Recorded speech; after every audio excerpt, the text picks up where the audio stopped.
I wake up early in the morning. He likes to stay out late. I like horror movies. She likes comedies. I hate Italian food. He loves Italian food. I like beer. She likes wine. And yet Kristen Laffler and Tim Goldsmith are sweethearts, intensely attracted to each other, even though they're opposites in many ways.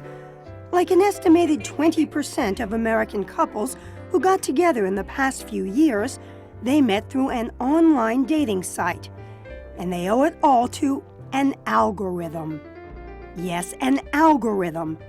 Simply put, a step-by-step series of computer calculations that assigns values to certain characteristics and leads to a conclusion, which frankly doesn't sound like a prelude to romance. Help me understand how an algorithm is used for matching people up. Right. So for matching people up, you're going to understand a person, what they are interested in, and you put all of that together into a mathematical equation to figure out what would be the best match for them. Amarnath Tombray leads a team of mathematicians at Match.com, the biggest dating site on the internet, and one that caters to a broad spectrum of singles.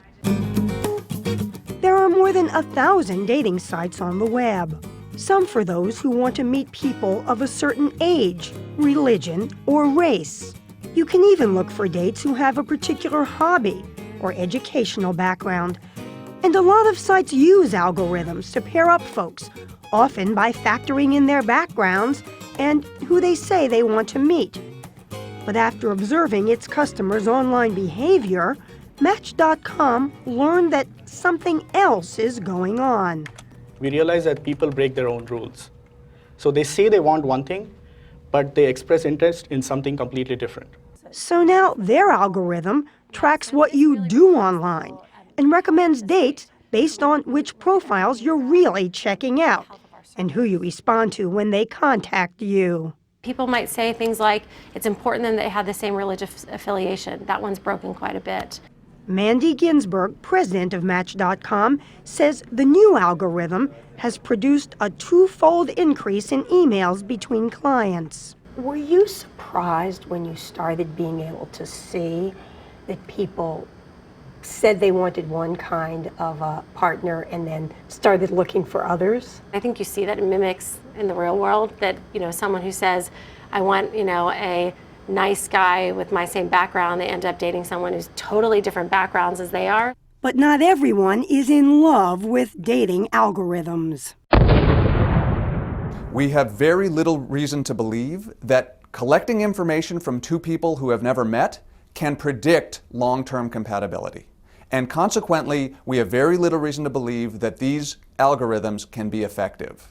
Psychology professor Eli Finkel of Northwestern University is co-author of a study out just this past week that sees much to like in the prospect of online dating as a way for couples to meet. But the report also indicates it may be luck that sparks a relationship rather than mathematical equations. That's why she chose eHarmony. He points out it's a $1 billion a year business, with some dating sites charging as much as $60 a month for providing matches. And so I would encourage singles, before they shell out big bucks for a premium site making pretty strong claims, to think twice about whether that's the best use of their money. In fact, he says an old-fashioned answer may be a better value. If you want your daughter dated or some marriage consummated for a rather modest fee. A matchmaker, like the one Barbara Streisand played in Hello, Dolly. And yes, dear Valentine, in this day and age, they do exist. Matchmaker, matchmaker, make me a match. So you are a matchmaker. Exactly, and I've been so since 1986. 79-year-old Ann Wood does it all the old-fashioned way, meeting personally with each of her upscale Washington, D.C. clients, most of them people over 30 who value privacy. For your clients, do you think they feel safer with you than with an anonymous online service? Yeah, because don't I look respectable? She charges $1,000 for a year of service, is choosy about who she takes on, and doesn't show clients photos of potential dates. Because you'd be amazed, people are always better looking than their pictures. Because they have animation in their faces or their personality comes through. Intelligence. Yeah, I can't help stupid people. But just like an algorithm, she doesn't always pair dates up based on what they say they want.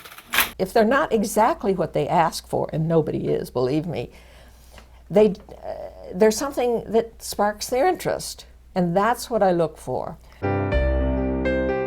Which brings us back to Tim and Kristen, the opposites brought together by the Match.com algorithm. It worked. So I guess that's the idea, is that it worked. Whatever happened, and if it's an algorithm or if it's just fate, that's what worked out.